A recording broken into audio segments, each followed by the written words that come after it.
A minha atividade aqui começou junto com um grande projeto aprovado pelo INPA. Tinha como título Manejo Ecológico e Exploração da Floresta Tropical Úmida. E a ideia era juntar ecologia, manejo florestal e tecnologia da madeira.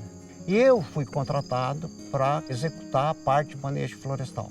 Nós instalamos aqui nesse local um experimento. E esse experimento constava de 4 blocos de 24 hectares cada. Só que naquela época a gente utilizou o diâmetro mínimo de inclusão de 25 centímetros.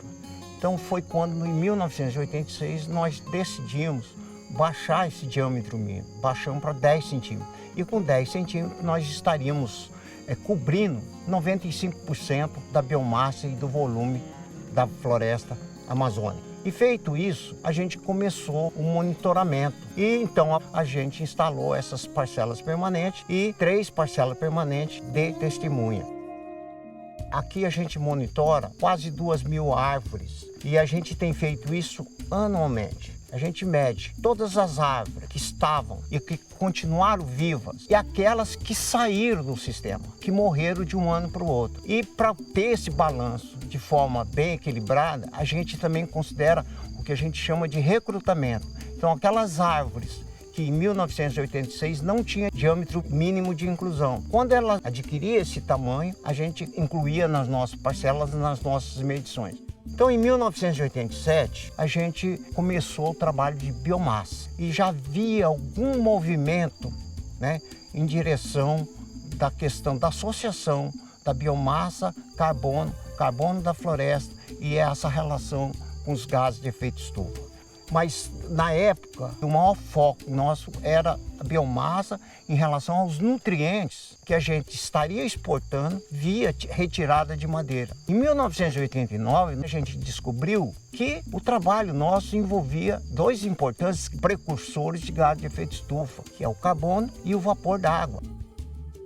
E, de repente, por volta de 1994, 95, a gente se dá conta que, apesar de ter tido uma exploração florestal aqui próximo, em 1987, mas quem estava crescendo de verdade eram as testemunhas. Então, aquilo chamou a atenção da comunidade internacional. E nesse período de 1986 até 2021, nós tivemos vários fenômenos climáticos. Então, nós tivemos 2 mega El Niño, 3 El Niños normais, uma laninha normal e ano passado nós tivemos uma mega laninha e parece que já está emendando uma nova laninha. Mesmo com todos esses fenômenos climáticos, essa floresta continua acumulando carbono numa ordem de 700 a 900 quilos de carbono por hectare por ano. Isso é um dado extraordinário. Eu não estou nem me referindo à capacidade de troca dessa floresta com a atmosfera. E se eu fizer isso, aí a diferença vai ser muito maior ainda.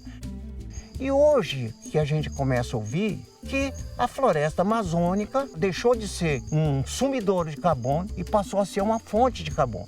E eu, pessoalmente, coloco aqui como um desafio. Se alguém tiver, nesse mundo tropical, uma área monitorada com esse rigor, que nos apresenta. 34 anos. Parece muito. Essa mesma floresta, que foi formada há 1.500 anos atrás, nós não estamos nem na primeira infância dela. Uma hipótese nossa é que existe um ponto que a floresta vai ao mínimo, depois ela vai ao máximo. Então, a gente não sabe em que ponto nós estamos. Então, se a gente estiver no final desse ponto, então nós estamos muito próximos de haver talvez um processo de seleção natural, que isso vai acontecer independentemente da mudança do clima, e a floresta vai começar a declinar até o seu ponto mínimo. E depois volta e assim vai. Se a gente estiver no meio, nós temos ainda mais 34 anos para frente. Agora, e se a gente estiver no início desse ponto de inflexão, então nós teremos ainda muito tempo para essa floresta continuar crescendo, continuar acumulando mais do que perdendo carbono nessa área aqui de pesquisa. Hoje se fala muito de tipping point, que é de ponto de não retorno, não acredito nisso. Tipping point é um ponto de inflexão, você pode mudar para o pior ou para o melhor. Aí você pode falar também desse equilíbrio dinâmico. Mas para os nossos olhos, 700 a 900 quilos de carbono é muita coisa. Nós queremos entender qual é a capacidade de troca da floresta amazônica com a atmosfera, tanto do ponto de vista de água, carbono e energia. E o dia que a gente entender isso, conseguir estimar, quantificar isso, essa contribuição, aí nós estaremos falando de um problema global do clima.